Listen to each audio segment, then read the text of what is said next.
Hi everyone, it's Grace. Welcome back to my channel. So as you can see that the Fed just raised the federal funds rate to 2.33% by two consecutive 75 basis point raise. And that's a big deal. As we can see, the GDP growth is slowing down, and also there has been a lot of proportional layoffs in the tech world.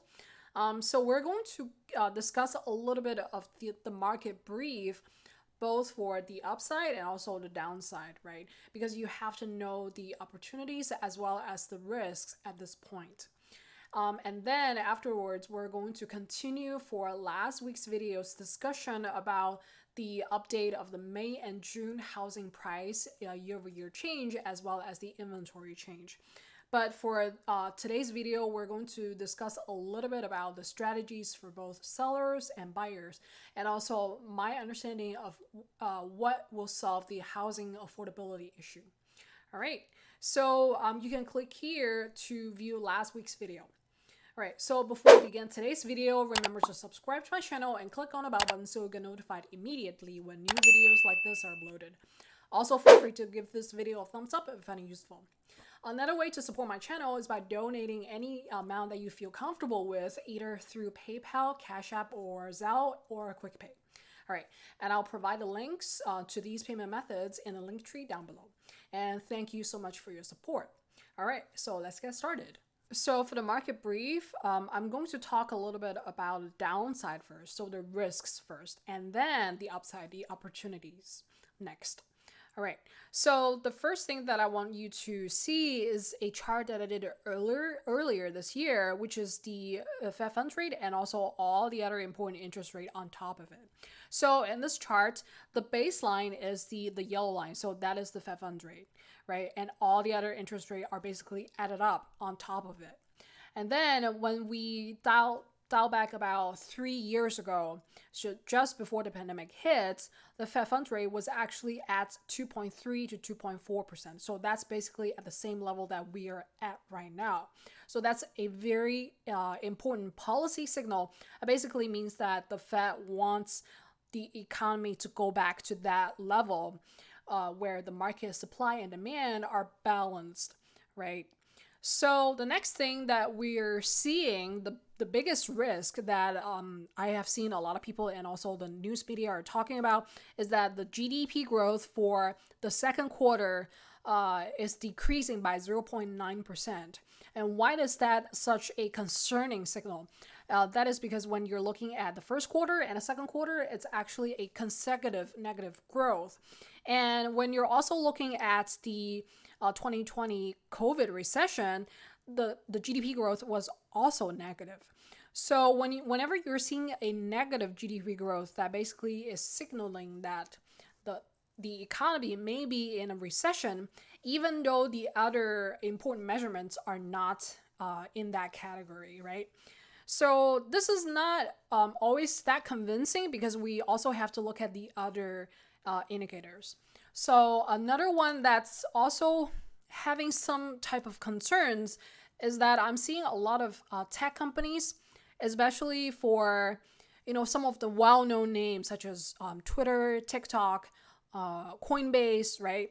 They're having proportional layoffs, and that's a very interesting situation to me, because the tech companies really rely on the Fed's policy to grow and expand their services.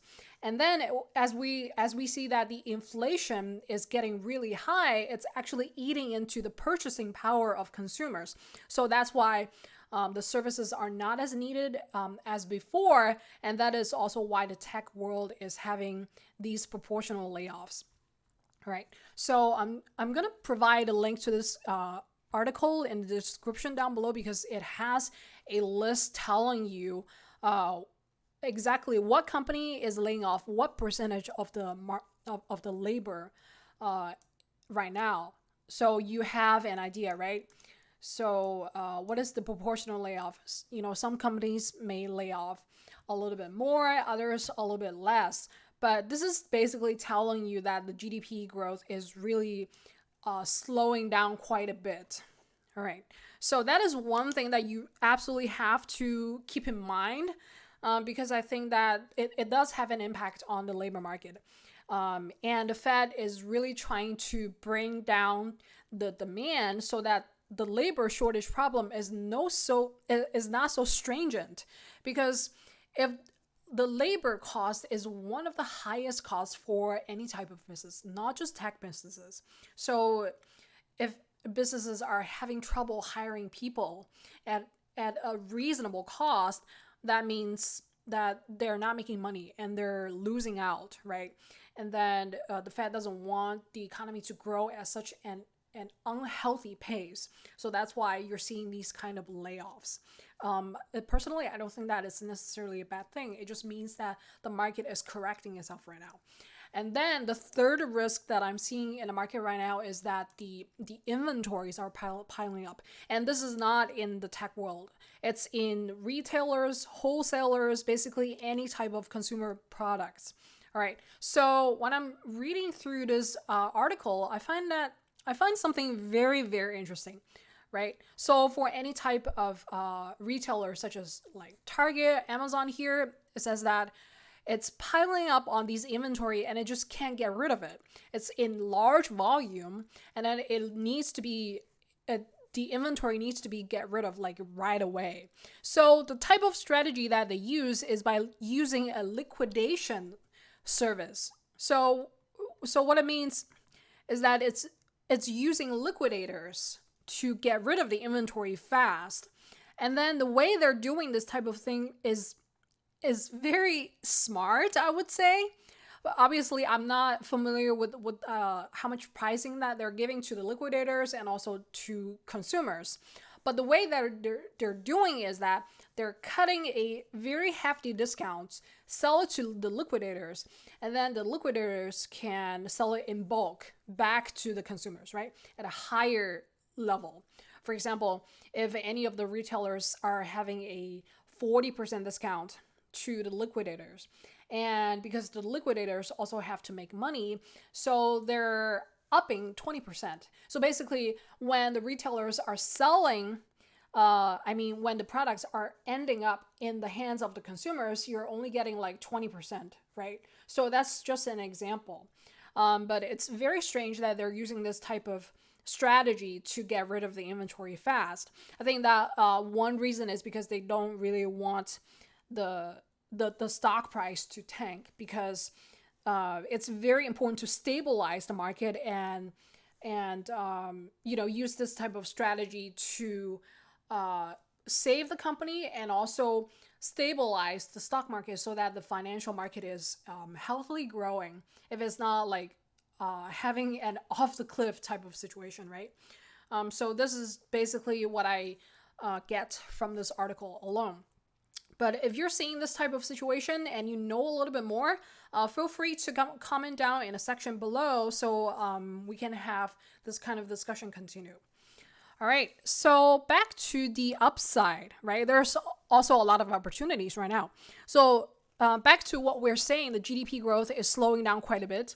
And then if the retailers, wholesalers, or people just, businesses that are just providing any kind of service or products are having discounts, this is a great time for individual consumers, right, to have discounted products and services so that it actually matches their purchasing power and it doesn't overstretch their budget. Remember, if the household balance sheet is not healthy, then that means the balance sheet of the entire economy as well as the Fed is not healthy.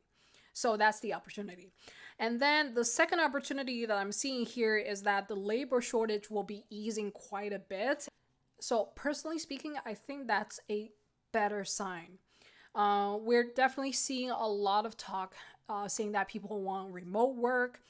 They don't want to go back to the office and stuff like that. But that's not really up to either the employee or the employer. It has to do with the market supply and demand. So I'm just going to refer to a poll that I did a couple weeks ago. I'm asking you which type of work trend will continue in 2023, either work from home, return to the office, or a hybrid mode, right? So I think that this poll result is very interesting. Definitely a lot less people say that working from home will continue to happen in 2023 because basically there's a lot of layoffs, and then the labor shortage is easing right now. And then a lot more of 45% of you say that it will be a hybrid mode. I think that as the Fed funds rate gets higher and also the labor shortage gets less stringent, I think that returning to office will probably be the norm in 2023. That is solely because the labor supply and demand are rebalancing each other out. So, like working from home is a benefit that's going to be taken away because there's a lot more people, a lot more candidates for one position. All right, so in the next part, let's go back to the inventory change map from last June to this June. So what you're seeing here is that a lot more areas are displaying in a yellow tone instead of the blue tone. So that means the inventory of the properties or real estate is picking up really quickly, and it has a downward pressure on the price. So in the next part, I'm going to give you a map that shows a little bit more of which cities are literally crashing right now from its peak point. This price trend lines are basically consistent with the inventory change. As you can see, some of these cities are actually dropping or crashing from their peak point. And this is a very telling sign that these cities are very overvalued due to the pandemic stimulus by the Fed. And right now, because the Fed funds rate is increasing and the mortgage rate is increasing, that's putting down the price. So it's literally having a crash right now. So when you're looking at San Jose, the highest point is back in April, which is priced at $1.733 million. And then in June, it's down to $1.634 million, right? So that's roughly a 5 to 6% price crash. Even though there's a little bit of the seasonal pattern here, you can still see that the price crash is very steep. And as the mortgage rate continues to rise, the price will also continue to go down quite a bit. And you're seeing that this slope is steeper than back in 2021 and also 2020, right? So it's gonna go like continue to crash down because this is back in June, and then because in July we're seeing that another 75 basis point is kicking in. So this will crash down the price quite a bit. And then besides San Jose, you're also seeing San Francisco, which is decreasing from $1.5 million to $1.479 million, right? So this trend line will also continue to go down. And then Santa Cruz is also displaying the same type of pattern. All right, so let's take a look at some of the few other areas. Remember that Ukiah is one of the areas where the inventory is picking up really quickly. And then you're seeing that this trend line is also flattening or crashing down.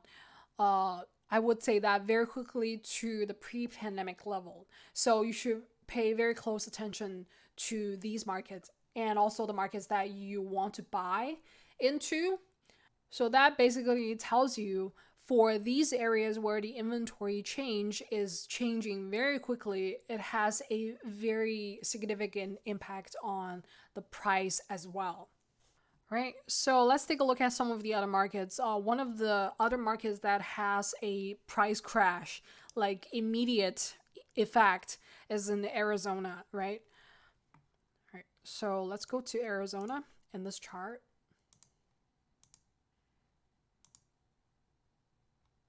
All right, so as you can see from the trend line, you're also seeing that some of the areas are peaking while others are trending down.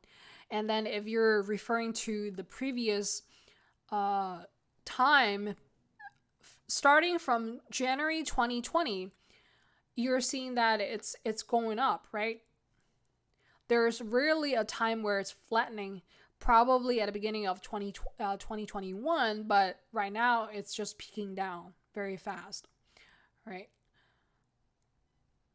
So this basically tells you that the pricing for the housing price in these metro areas are affected by the inventory change and specifically by the Fed funds rate. So I think that this is taken in effect here.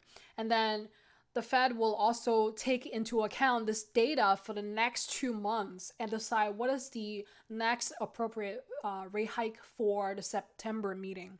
I think that in that meeting, another 50 basis point is very likely. I don't think 75 basis point is needed, right?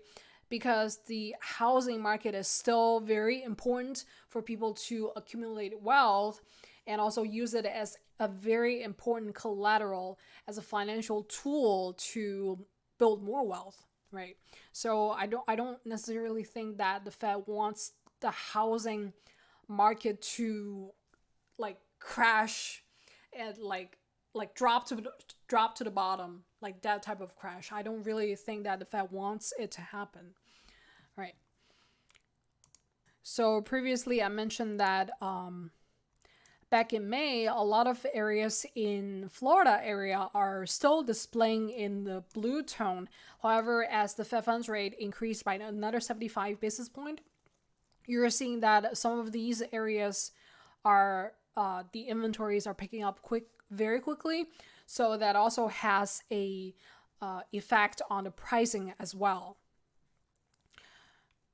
But let's go to the specific area. Let's go to the Florida state. All right, and then what you're seeing here is that it's the trend line is trying to flatten at some point. It's not necessarily like crashing. It's very different. Like I said before, each housing market is very, very different. So you can't really have a one size fits all situation saying that because the federal funds rate increased by 75 basis points, all the housing markets are crashing. That's not the case at all. You have to go into each one and see the situation from there, right? So for example, if you're seeing in Naples, it's one of the areas where you're seeing 42 to 50% year-over-year change in pricing from 21 to 22. So that was crazy. And now you're seeing that the price trend is peaking and is flattening very soon, right? And then if we're going down a little bit, we're seeing that the only line that I'm seeing is trending downwards is the Okeechobee area. And that's pretty much the only one that I'm seeing is having like a crash back in 21, and then back in 22 is flattening. Right. So if you're interested in any of the cities that you want to invest or buy or sell or whatever you want to do, you can click here, right? You can click into each of the cities that you want to take a look at it and then understand the market movement a little bit better, because each market is so different. It's impacted by a variety, numerous factors. So back to what I said before, the buyers and sellers strategies will change according to the macro environment. Right now, you're clearly seeing that in a lot of these cities where the prices are literally crashing right now, the market is balancing from a seller's market to a buyer's market, right? So in 2021, we're seeing that a lot of people are selling their homes without even have to fix it, right? They're selling it as is, and the buyers have to pay a lot of things out of pocket to repair it, to maintain it, or whatever it is, right? So in 2022, as of July or as of August, you're not seeing that anymore.